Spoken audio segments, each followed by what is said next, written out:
말씀은 디모데후서 3장 14절에서 17절 말씀인데요. 여기 앞에 제가 말씀을 띄워놨으니까 우리 한 목소리로 함께 말씀을 공독하겠습니다. 너는 배우고 확신한 일에 거하라. 너는 네가 누구에게서 배운 것을 알며 또 어려서부터 성경을 알았나니 성경은 능히 너로 하여금 그리스도 예수 안에 있는 믿음으로 말미암아 구원에 이르는 지혜가 있게 하느니라. 모든 성경은 하나님의 감동으로 된 것으로 교훈과 책망과 바르게 함과 의로 교육하기에 유익하니 이는 하나님의 사람으로 온전하게 하며 모든 선한 일을 행할 능력을 갖추게 하려 함이라. 아멘.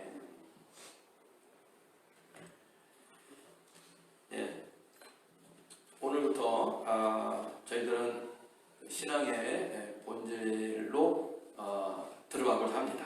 신앙의 본질은 바로 하나님 말씀이죠. 그래서 하나님 말씀을 저희들이 좀 더 체계적으로 공부하고 또 말씀 속에서 은혜를 받고 우리들이 하나님의 자녀로서 어떻게 살아가야 하는지 다시 한번 깨닫는 그러한 시간이 되기를 원합니다.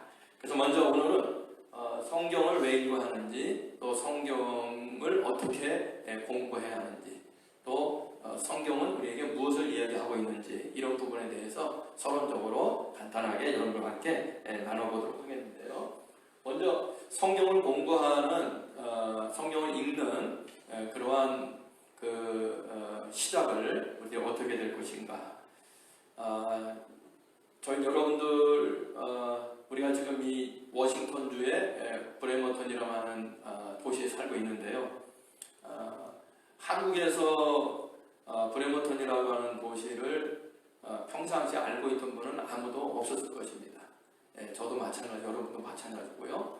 저도 이곳으로 오기 전에 브레머턴이 어디 있는가 하고 지도를 들여다봤습니다. 그런데 브레머턴이라는 곳을 이름만 갖고 바로 찾을 수는 없어요. 그렇죠? 이 브레머턴이 어디 있는지. 그래서 미국 안에 그리고 또 워싱턴주 안에 그리고 워싱턴주의 지도를 이제 살펴내려가면은 바로 우리가 살고 있는 이 브레머턴이라는 도시가 있고 그리고 그 브레머턴이라는 도시 안에 우리 교회는 어디 위치에 있는지 이렇게 우리가 찾아나가게 되는 거거든요. 그래서 우리가 성경을 볼 때도 먼저 큰 그림을 보셔야 돼요. 그래서 성경 전체는 무엇을 얘기하고 있는가, 그리고 성경에는 어떠한 흐름이 있는가, 성경은 어떠한 맥이 있는가, 이렇게 우리가 성경을 큰 그림으로 살펴봐야 합니다. 이제 봄철이 지나갔습니다만 지난번에 말씀드렸듯이 봄이 되면은 우리가 살고 있는 동네 고사리도 많고 뭐 버섯도 많고 그렇잖아요. 그런데 그것을 우리들이 찾아 들어가기 위해서는 먼저 그 숲이 어디 있는지, 그리고 그 숲 가운데에 내가 찾고자 하는 고사리나 또 버섯이 어디 있는지, 이렇게 큰 그림부터 점점점 작은 그림으로 우리가 찾아 들어가서 나중에 우리가 원하는 버섯도 따고 또 고사리도 따고 이렇게 하는 것입니다. 성경에서 우리가 하나님의 은혜를 체험하기 위해서는, 하나님의 은혜를 나누기 위해서는 우리가 성경을 무작정 여러분들이 펴서 보는 것보다는 먼저 이 성경의 큰 그림이 무엇이고 성경의 큰 흐름이 무엇인지를 알고 우리들이 성경을 보는 것이 중요하고, 그래야 우리들이 이단에 빠지지 않을 수 있어요. 이단이라고 하는 사람들은 성경을 큰 그림은 안 보고 작은 그 한 단어 하나 아니면 의미 하나만 끄집어내갖고 그것을 계속 이제 강조하면서 결국은 사람들을 이제 현혹을 시킨단 말이죠. 그러므로 인해서 우리가 성경 공부하자, 성경을 통해서 우리가 같이 은혜를 나누자, 다 좋습니다만은, 그러나 우리가 성경을 보는 방법이 옳지 않으면은, 잘못하면은 이단들에게 끌려 들어갈 수 있는 그런 요지가 있다는 겁니다. 여러분들 이단들이 와서 다른 소리 안 합니다. 성경을 그들이 먼저 이야기를 해요. 그런데 왜 성경을 이야기하면서 우리를 이단으로 끌어가려고 하는지, 그것은 우리들이 성경 전체를 잘 이해하고 있지 못하고 그들이 말하고 있는 한 의미, 단어 뭐 이런 것들에 끌려 들어가게 되면은 그럴 수도 있겠다 이렇게 생각을 하면서 우리들이 잘못된 길로 가게 되는 겁니다. 그래서 오늘부터 여러분들이 이제 성경을 큰 그림부터 시작을 해서 우리가 원하는 이 분석적인 접근 방법은 이제 전체적인 구조를 이제 말씀을 드렸고요. 그리고 신약 구약을 우리들이 같이 한 성경으로 하나님 말씀으로 받아들이면서 성경을 보아야 합니다. 어떤 때는 지금도 유대인들은 구약만 성경으로 인정하지 않습니까? 그래서 그것도 결국은 문제가 되는 것이고요. 또 한때는 우리 기독교 안에서도 구약은 이미 지난 것이기 때문에 볼 필요가 없다. 그래서 신약 성경만 봐야 된다. 그렇게 주장하던 또 종파도 있었습니다. 그것도 잘못된 거예요. 하나님께서는 구약과 신약을 우리에게 같이 주셨고 또 구약과 신약을 통해서 하나님께 주시고자 하는 은혜가 분명히 담겨져 있거든요. 그래서 그것이 어떻게 이어지고 어떻게 구약과 신약이 우리를 하나님의 나라로 그리고 우리를 복음으로 인도하는가 하는 것을 우리들이 살펴보아야 합니다. 그리고 신약과 구약의 전체적인 큰 그림을 우리들이 보고 난 다음에는 성경은 66권으로 되어 있잖아요. 이제 낮게 성경을 우리가 이제 창세기부터 요한계시록까지 공부를 해야 되는데 과연 그 66권의 성경 안에 내용과 의미가 무엇인가 하는 것들도 우리들이 살펴 나가야 되고요. 그리고 성경에는 또 장으로 구분이 되어 있었습니다. 원래 시브리 성경은 이 장이 없었어요. 그런데 성경을 보다 보니까는 내가 어디까지 읽었는지 또 내가 어느 부분을 또 성경을 읽고 써야 하는지 이런 것들이 구분이 안 되는 그런 상황이었기 때문에 그 성경을 이제 장으로 이렇게 구분을 해서 이제 우리는 이제 아주 편리하게 성경을 읽을 수가 있게 됩니다. 또 장만 있는 것이 아니라 한 장에도 단원이 있어요. 그래서 성경을 지금은 아주 우리가 갖고 있는 성경은 그 단원까지도 잘 구분을 해서 그 단원의 주제도 잘 말씀을 해놓고 있거든요. 그래서 그 단원 안에서도 우리가 하나님 말씀을 또 잘 연구해서 또 은혜를 나눠야 합니다. 그리고 또 문장, 한 문장 이제 말씀드린 대로 이제 문장으로 들어가야 돼요. 그리고 단어로 들어가야 됩니다. 그런데 이러한 그 전체적인 흐름이 없이 단어 하나, 문장 하나 갖고 토론을 하자. 거기에 이런 의미가 있다. 우리에게 다가오는 그러한 그 이단의 그 유혹을 또 이단의 미혹을 우리들이 잘 이겨나가야 합니다. 그래서 우리가 먼저 알고 있지 않고는 이단들에게 우리가 무방비 상태로 당하는 경우들이 너무나 많이 있습니다. 그래서 앞으로 우리는 이제 창세기부터 요한계시록까지 큰 그 그림을 갖고 흐름을 갖고 그리고 그 안에서 우리가 어떻게 하나님 말씀을 통해서 은혜 받아야 되는지 같이 공부를 해 나가도록 하겠습니다. 이제 중요한 것은요, 우리 성경 본문, 우리가 요한복음 2장 1절부터 11절까지를 이제 예를 들어서 간단하게 여러분 나누겠는데요. 성경을 보게 되면은 그때 그곳에서 이 성경 본문이 요한복음 2장 1절부터 11절까지 그때 그곳에서 어떤 일이 있었는지 먼저 그것을 우리들이 성경을 통해서 살펴보아야 합니다. 요한복음 2장 1절부터 11절까지 여러분 잘 아시는 대로 가나 혼인잔치에 예수님의 기적이 일어난 내용을 기록한 성경이에요. 그래서 이 요한복음 2장 1절부터 11절까지 가나 혼인잔치는 언제 이런 그 하나님의 기적, 예수님의 기적이 일어났는지, 그렇죠? 언제? 여기 성경 보면은 예수님께서 이제 사역을 시작하면서 첫 번째 기적을 일으키는 그러한 그 내용이거든요. 그래서 언제, 어디에서, 가나 혼인잔치에서 누가, 그래서 예수님이 무엇을 물로 포도주를 변화시켰는데 어떻게 시켰습니까? 이거는 말씀으로 그리고 예수님이 갖고 계신 하나님의 아들의 능력으로 이제 물을 포도주로 변화시켰는데 왜 변화시켰는지 그것은 어려운 그 고난에 빠진 자를 또 구원해 줄 뿐만 아니라 그리고 그 기적을 통해서 많은 사람들이 이 땅에 오신 예수님이 하나님의 아들이 분명하구나. 하나님의 아들이 아니고는 이런 기적이 일어날 수가 없다고 하는 것을 분명하게 보여주시기 위해서입니다. 그래서 이 결론을 요한복음 2장 11절에 보면은 우리가 볼 수가 있는데요. 예수께서 이 첫 표적을 갈릴리 가나에서 행하여 그의 영광을 나타내심에 거기 보면 제자들이 그를 믿으니라 이렇게 되어 있어요. 그렇죠? 제자들이 그를 믿으니라. 다시 말하면 이 기적의 그 목적은 목적은 예수님이 하나님의 아들임을 믿게 하는 도구로 사용된 것이거든요. 그래서 기적은 때로 우리 신앙의 그 믿음의 깊이를 더해주는데 필요한 하나님의 은혜라고 생각을 합니다. 그래서 이렇게 그때 그곳에서 어떤 일이 있었는지, 그 성경을 여러분들이 보시면서 구약도 마찬가지고 신약도 마찬가지고요. 그때 그곳에서 어떤 일이 있었는지에 대해서 우리가 초점을 맞춰서 읽고 연구하고 또 자세하게 이 성경 말씀을 여러분들이 분석해 나가면서 은혜를 나눠야 합니다. 근데 그때 그것에서만 끝나면 안 되죠. 그렇죠? 그렇다면 이거는 구약은 수천 년 전 얘기고요. 신약만 해도 벌써 2000년 전 얘기 아니에요? 그때 그곳에서 일어났던 일이 우리에게 무슨 의미가 있는지 이것으로 우리가 연구로만 끝나면 안 되는 거죠.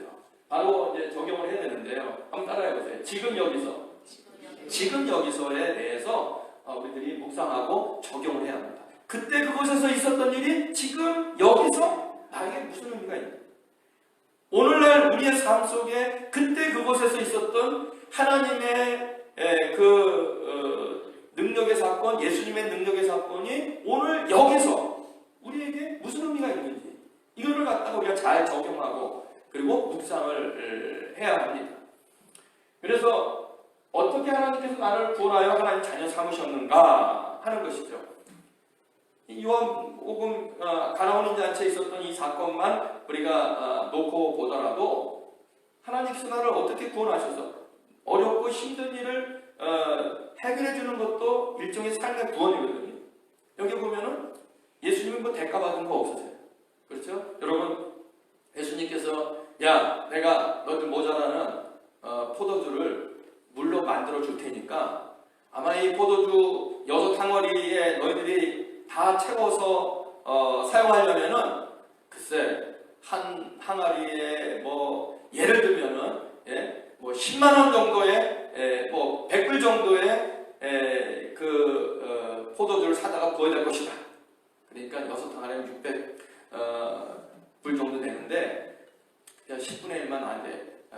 주지 않겠니? 이렇게 예수님이 그들에게 이야기를 하지 않으셨거든요. 아무 대가를 말씀하시지 않았어요. 그렇죠? 그래서 구원이라는 거, 이거는 은혜예요. 여러분 믿습니까? 우리가 구원받은 백성 되는 것은 하나님의 은혜예요. 이 가나 혼인 잔치에도 예수님이 이 혼인집에 있었던 그 잔치를 벌이는 신랑 신부에게 아무런 대가를 요구하시지 않았습니다. 그리고 나중에도 그 대가를 바라시지도 않았어요. 그냥 주시는 거예요.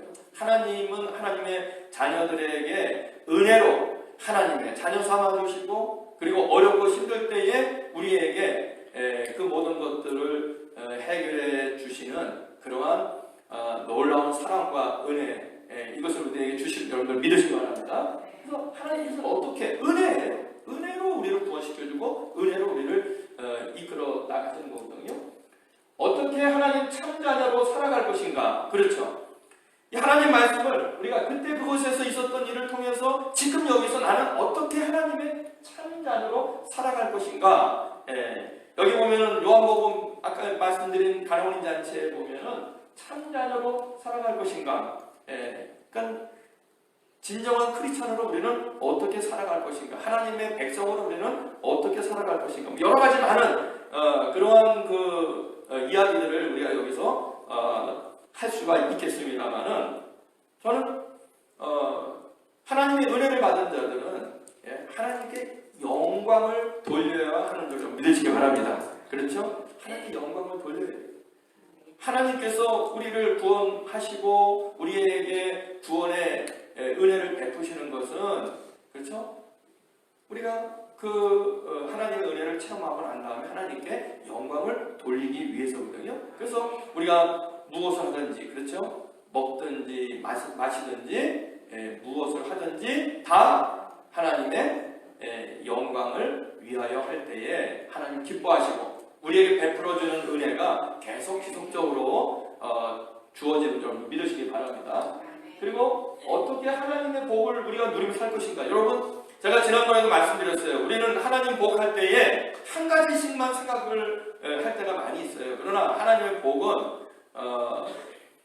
크게 제가 두 가지를 말씀드렸죠. 먼저는 우리가 이 땅에 살아가면서 누리는 이 땅의 기름진 복, 그렇죠? 그리고 또 사람은 이 땅에 그 육신으로만 살아갈 수 없잖아요. 우리에게는 영혼이 있기 때문에, 그래서 우리는 어디에 복을 받고 살아야 돼요? 하늘의 신령한 복을 받고 살아야 합니다. 하나님의 복을 우리가 어떻게 누리며 살아야 될 것인가? 우리가 하나님 앞에 삶 속에 어렵고 힘들 때에 이 땅의 기름진 복을 구하는 것 잘못된 것 아닙니다. 주님도 말씀하셨잖아요. 일용할 양식을 위해서 주기도문에도 우리에게 가르쳐 주셨고요. 그리고 배고프고 어렵고 병들고 헐벗은 사람들을 위해서 예수님께서 많은 기적을 베풀어 주셨어요. 이 땅에 살면서도 우리가 기름진 복을 누릴 수 있는 것, 그것이 하나님 백성의 권리이자 그리고 그것을 구하는 것이 여러분들의 의무인 줄로 믿으시기 바랍니다. 믿음의 사람들, 물론 심령이 가난한 자는 복이, 여러분 심령이 가난한 자지 삶에 무조건 가난한 자가 복이 있다고 하지는 않으셨어요. 물론 가난하면 욕심이 없고 가난하면은 우리가 탐욕이 없을 수가 있습니다. 그래서 재밌는 얘기가 있잖아요. 거지 부자가 하루는 동냥을 하러 가는데 동냥을 늘 하러 가는 그 동네 큰 부잣집이 불이 났어요. 그러니까 그 아버지 거지가 아들 거지한테 뭐라고 얘기한 줄 아십니까? 야 이놈아 넌 행복한 줄 알아? 아버지 왜요? 저렇게 불타갖고 재산 다 잃어버리는 그 순간에 아이고 내 재산 하면서 가슴 치고 땅 칠 일 없잖아. 글쎄요 그게 아버지한테 감사하는 일이 있는지는 모르겠습니다만 그러나 그 이야기 안에는 없으면 사실 편안하긴 해요. 지킬 것도 없죠. 그리고 또 욕심 부릴 것도 없죠. 하루 그저 동양에서 하루 먹고 사는 뭐 그런 인생인데 그러나 그것이 하나님 백성으로서 하나님 원하시는 모습은 아니거든요. 왜? 하나님께서는 이 땅에 풍족한 기름진 복을 준비했었고 그것을 하나님 백성들이 누릴 수 있도록 하나님께서 우리에게 베풀어 주셨는데 그래서 하나님의 복을 우리가 누려 사는 것이 그것도 저는 믿으며 신앙이라고 생각합니다. 무조건 물질은 나쁘다. 무조건 이 세상의 돈은 나쁘다. 이렇게 생각하지 마세요. 그것은 어떻게 보면은 하나님의 그 은혜를 우리가 거부하는 것과 같습니다. 그것을 갖고 말씀드렸잖아요. 그것을 갖고 하나님의 영광을 위해 사용한다면 그렇죠? 하나님도 기뻐하시는 거죠. 왜 악한 자들이 물질을 갖고 악하게 사용하는데 우리 하나님의 백성들이 그걸 복음하셔야 합니까? 그런 잘못된 모습이에요. 하나님 백성도 이 땅의 기름진 복을 갖고 하나님의 영광을 위해서 베풀고 사랑하고 나누고 이렇게 살면은 천국이 되지 않습니까? 제가 어느 책에서 봤는데 이 미국에서만 농사를 져도요 전 세계 인구가 다 먹고 살 수 있답니다. 미국 이 땅에만 농사를 져도 100억이 먹는데도 부족이 없대요. 여러분 미국이 정말 기독교 농사를 져서 전 세계 사람들을 먹여 살릴 수 있는 그런 기름진 땅을 받은 거거든요. 그러나 세상은 그렇지 않잖아요. 다 헐벗고 굶주리고 지금도 고통 속에 죽어가는 사람들이 많이 있지 않습니까? 왜 그렇습니까? 다 하나님 말씀대로 우리가 살지 않기 때문에 그렇습니다. 우리가 이 기름진 것을 정말 주님의 그 말씀대로 나누고 하나님의 뜻대로 나누고 이 세상을 우리들이 하나님 나라로 만들어 간다고 한다면 하나님 얼마나 기뻐하시겠어요. 그래서 하나님 하나님의 자녀가 하나님의 복을 어떻게 누리며 살 것인가? 이 말씀을 통해서 우리가 늘 기도하고 그리고 이 지혜를 우리들이 여기서 발견을 해야 되는 것이고요. 그리고 어떻게 세상을 올바르게 변화시킬 것인가? 이 가나 혼인잔치에는 여러 가지 변화의 이 사건이 많이 있습니다. 첫 번째는 어렵고 힘든 곤란한 일을 당한 혼인잔치에 신랑 신부 잔치를 베푸는 그 집이, 그렇죠? 그 어렵고 힘든 고난의 그 순간이, 여기 보면은 많은 사람들에게 칭찬받고 그리고 풍부한 그런 순간으로 변화되어집니다. 그렇죠? 그래서 이 변화는 저절로 일어난 것이 아니에요. 누구 안에서 이런 변화가 일어났습니까? 예수님 안에서 이런 변화가 일어났다 하는 것을 우리들이 이 말씀, 그때 그곳에서 일어난 이 가나 혼인잔치를 지금 여기서 우리들이 묵상하면서 적용하면서 오늘날도 어렵고 힘든 자들이 있을 때, 고난 속에 빠진 우리의 삶이 있을 때에 이것을 해결하고 그리고 고난이 행복으로 변화될 수 있는 것은 누구 안에서? 예수님 안에서 가능하다는 것을 지금 여기서 우리들이 실천을 해야 합니다. 그래서 기도하는 것이고요. 그래서 주님만 바라보는 것입니다. 그리고 여러분들 여기 보니까 물이 포도주로 변화가 되잖아요. 세상이 변화되어지는데, 물이 포도주로 변화되어지는데, 여기 보면은 사람들의 노력이나 사람들의 사고나 사람들의 사상이나 이런 것이 아니었단 말이에요. 바로 예수님 안에 있을 때, 예수님의 그 은혜 안에 있을 때에 세상이 변화되어지는데, 오늘날도 이 세상이 변화되어져야 할 그러한 일들이 너무나 많습니다. 그래서 지금 세상을 변화시키겠다고 사람들이 다 길거리에 나오고 사람들이 이 세상 속에서 외치고 떠들잖아요. 그러나 여러분들, 그런다고 세상은 변화되지 않습니다. 세상은 결국은 예수님 안에 있을, 하나님 말씀 안에 있을 때에 변화된다는 사실을 믿으시기 바랍니다. 결국은 우리가 성경을 그때 그곳에서 있었던 그 사건들을 늘 앞으로 연구를 해가면서 그 말씀을 읽어가면서 지금 여기서 우리는 어떻게 할 것인가, 이 적용이 바로 성경을 우리가 읽고 공부하는 이유거든요. 그래서 마지막 최종 그 목표는 뭡니까? 다 같이 읽겠습니다. 예수 그리스도를 믿고 하나님의 자녀 된 후에 어떻게 해요?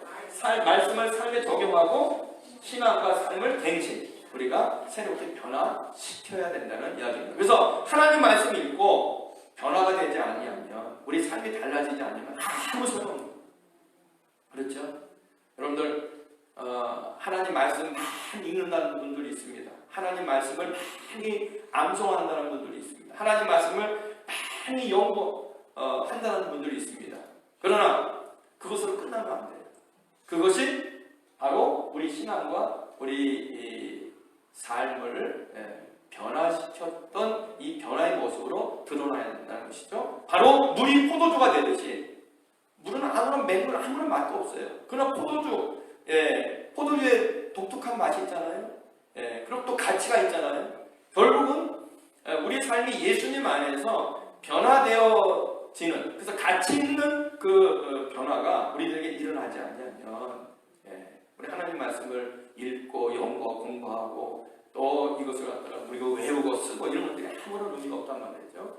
여러분들 늘 이 말씀 안에서 내가 지금 무엇을 변화시켜야 하는지, 또 나에게 어떤 변화가 일어나야 하는지 하는 것들을 여러분들 묵상하고 또 기도하면서 하나님 말씀 안에서 여러분들에게 은혜가 풍성하게 주님의 이름으로 축원합니다. 자, 이제 우리 기초적인 것들을 간단하게 좀 생각을 해보겠는데요. 성경의 번수는 몇 번이라고 그랬습니까? 66권이라고 했습니다. 그래서 구약이 몇 번이요? 39권. 신약은요? 그래서 아주 쉽게 외우는 것은 3, 9, 27 이렇게 되죠. 그래서 구약 39권, 신약 27권. 이제 앞으로 야외나 뭐 이렇게 하면 제가 이거 꼭 문제 낼 겁니다. 그래서 상 받으시기 바랍니다. 3, 9, 27 꼭 이렇게 외우시고요. 기본적인 상식, 이거는 이제 영어 제임스 킹 제임스 버전을 그 기준으로 해서 이제 그 분류를 해놓은 것인데요. 장수는 1189. 예, 단위가 하나씩 올라갑니다. 그리고 절은 31,173절. 그리고 10만으로 올라가죠. 단어는 77만 4,746. 글자는 100만으로 올라갑니다. 350만 356만 7,180. 예, 이렇게 이제 그 성경이 구성되어 있습니다. 그리고 성경 안에 나와 있는 장소들을 다 이렇게 뽑아보니 지명들을 뽑아보니까 약 1,551개 장소 지명들이 성경 안에 나와 있고요. 그리고 성경 안에 등장하는 인물들을 이렇게 대충을 또 뽑아보니까 2,930명의 어떤 그 인물들이 여기에 등장합니다. 무리 이런 것들은 우리가 생략하고 어떻게 이제 개인적인 셀 수 있는 어떤 개인적인 그런 사람들을 뽑아보니까 이 정도 된다고 생각합니다. 그리고 성경은 66권이 이제 기록이 되어 있는데 이 성경 66권을 기록한 사람들은 약 40명의 그 사람들이었습니다. 하나님께서 이제 성경을 기록하라. 아까 성경은 하나님의 감동으로 기록된 것으로 하나님의 감동을 받아 성경을 기록한 사람들은 한 40명 정도 되는데 이 사람들은 20가지 직업을 가진 사람이었고 그 성경을 기록한 나라의 숫자는 이스라엘 땅에서만 성경이 기록된 게 아니고요. 몇 개국이요? 10여 개국에서 성경이 기록이 되어집니다. 모세만 해도 그렇지 않습니까? 모세는 가나안 땅에 못 들어갔어요. 그리고 모세는 이스라엘 땅을 밟아보지도 못했어요. 모세 오경은 이스라엘 땅에서 기록된 것이 아니고 아마 시내산에서부터 그리고 또 모압 그 평지 그 어간에서 모세 오경이 기록이 됐을 것입니다. 그러니까 가나안 땅 이스라엘에서만 성경이 기록된 게 아니라 그 주변 10여 개국에서 성경이 기록되어지고요. 또 그리스에서도 성경이 기록되어지고 로마에서도 성경이 기록되어지고 터키에서도 성경이 기록되어지고 그렇죠. 이렇게 10여 개국에서 기록되어지는데 성경의 그 언어를 보면은 한 언어로 되는 것이 아니라 최소한 3가지 언어가 여기에 등장을 합니다. 그래서 시브리어가 주로 나오고요. 그리고 헬라어가 나오고 아람어가 나온다면 시브리어와 헬라어를 섞어 쓰던 사람 아니면은 당시 이스라엘 사람들이 그 썼던 그 지방 언어 그건 이제 아람어라고 우리가 말할 수가 있는데요.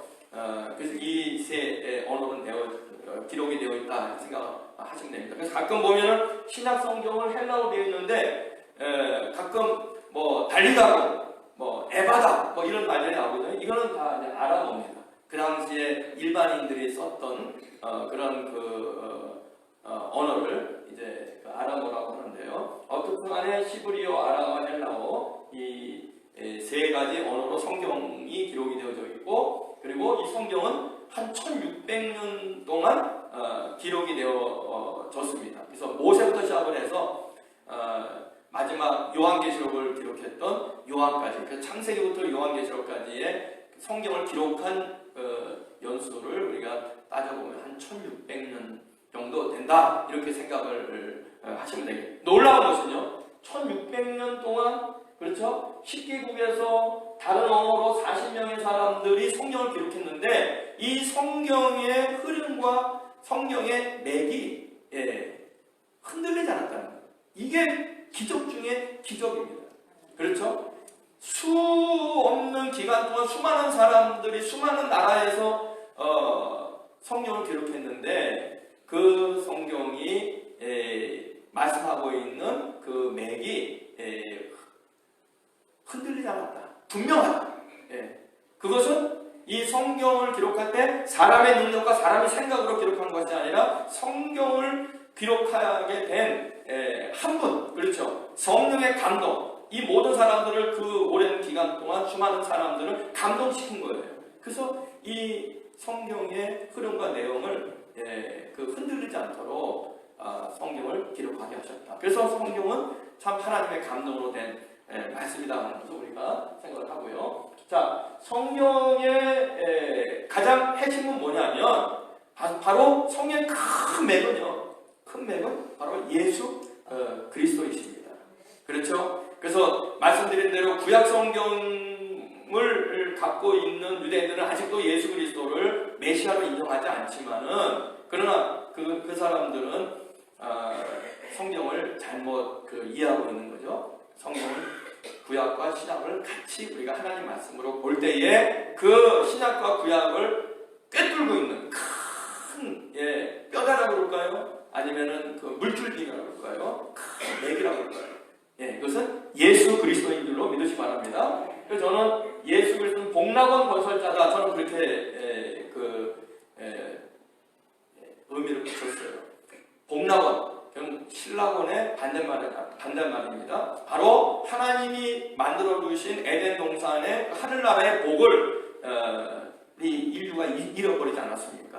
근데 그것을 다시 회복시킨, 그렇죠? 하나님의 에덴의 복과 하나님 나라의 그 복을 다시 회복시키는, 복락원시키는 바로 건설자.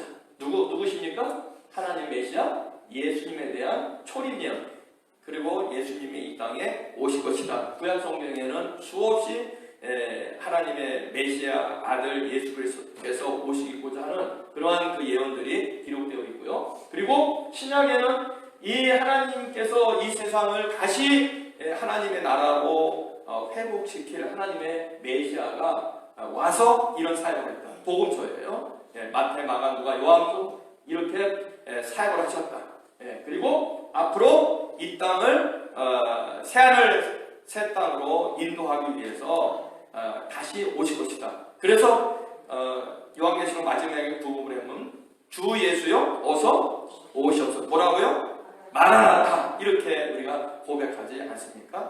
그래서 결국은 성경은 창세기부터 요한계시록까지 그것을 하나의 맥으로 보자면은 오신 예수님, 그리고 다시 오실 예수님. 다시 한번 따라해보세요. 오실 예수님, 오신 예수님, 그리고 어떻게 해요? 다시 오실 예수님. 그런 성경은 끝난 거예요. 이거 외에 성경은 없습니다. 오실 예수님, 오신 예수님, 다시 오실 예수님, 예수님이죠. 그런데 이상하게 거기에다 문선명이 갖다 붙이고 요새 신천지 이만희를 갖다 붙이고, 그 사람이 무슨 오실 예수님이에요. 예수님 대신 이 세상 오신 메시아입니까? 아니에요. 성경에 그런 사람들이 이 땅의 메시아로 오게 된다는 얘기도 없고 왔다는 얘기도 없고, 그건 자기들이 아까 말씀드린 대로 한 구절들을, 한 맥락들을 자기에게 맞춰서 억지로 꿰어 맞추는 거죠. 이게 이단들입니다.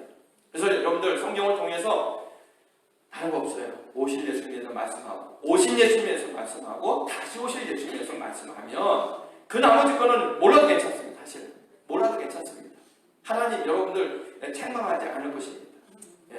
오직 예수님을 말씀하는 줄로 믿으시기 바랍니다. 그래서 요한복음 5장 39절에 예수님 자신이 말씀하셨어요. 뭐라고요? 너희가 성경에서 영생을 얻는 줄 생각하고 성경을 연구하거니와 이 성경이 곧 내게 대하여 예수님에 대해 증언하는 것이니라. 예수님 자신이 이렇게 말씀을 해 주셨어요.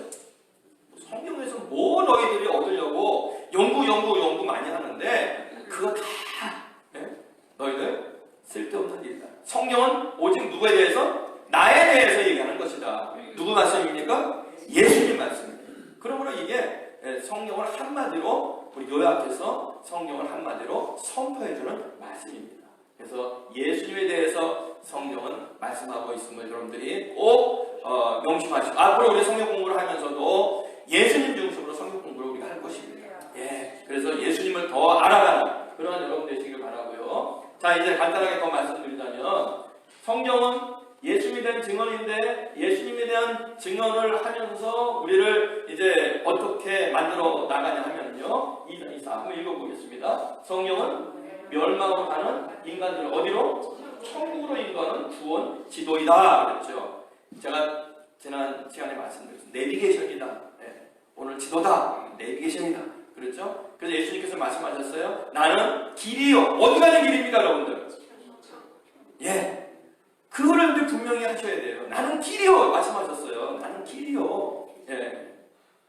레미어 가는 길이 아니에요. 바다로 가는 길도 아니고, 영화 가는 길도 아니고 예수님이 길이라고 했는데 뭐 어디 가는 길. 근데 간단한 건데도 우리는 잊어먹고 살아요. 예수님이 어디 가는 길이라고요? 천국 가는 길이에요. 천국 가는 길. 그렇죠? 그 길에서 벗어나지 않기를 주님의 이름으로 축원합니다.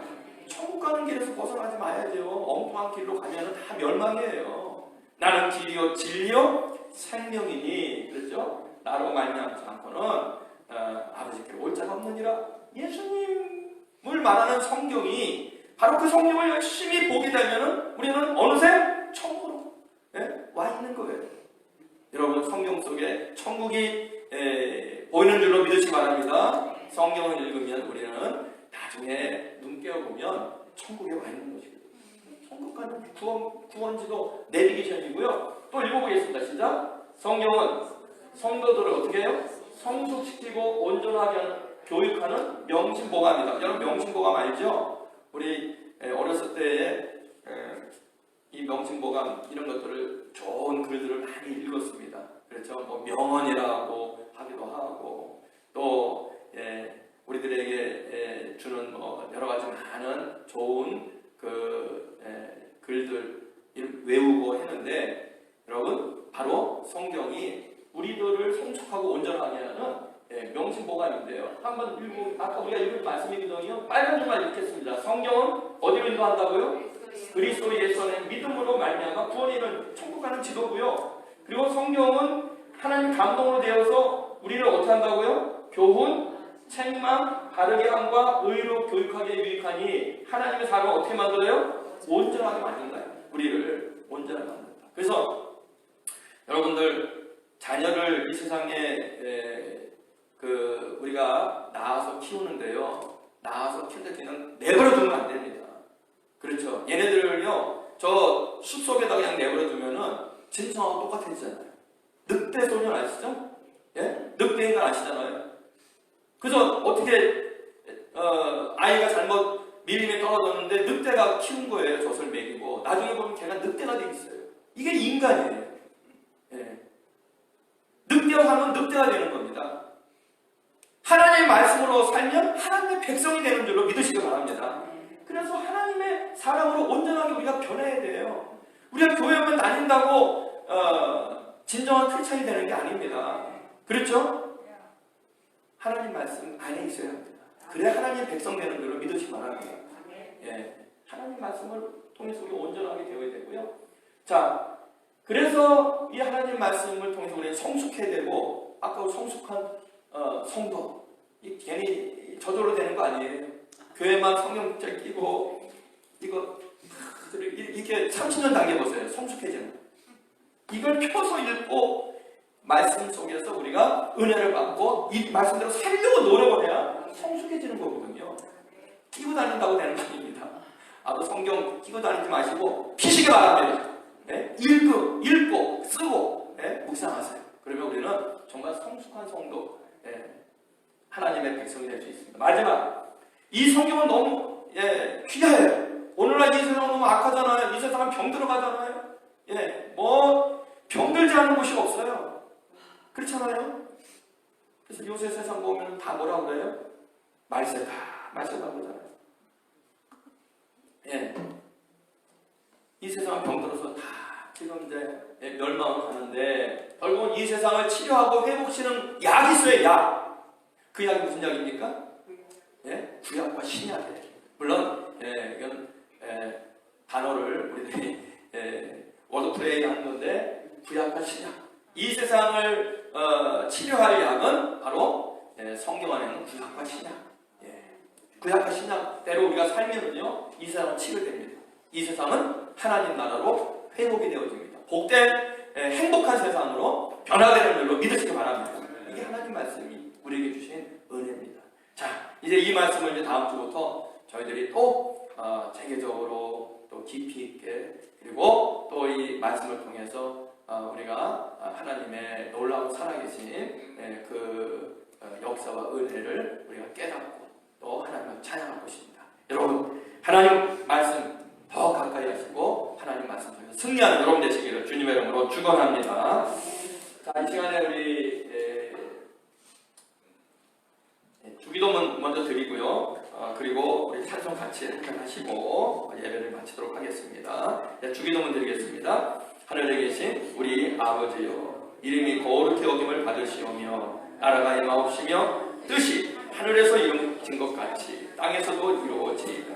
오늘날 우리에게 일용할 양식을 주옵시고 우리가 우리에게 죄 지은 자를 사하여 준 것 같이 우리를 사하여 주옵시고 우리를 시험에 들게 하지 마옵시고 다만 악에서 구하옵소서. 대개 나라와 권세와 영광이 아버지께 영원히 있사옵나이다.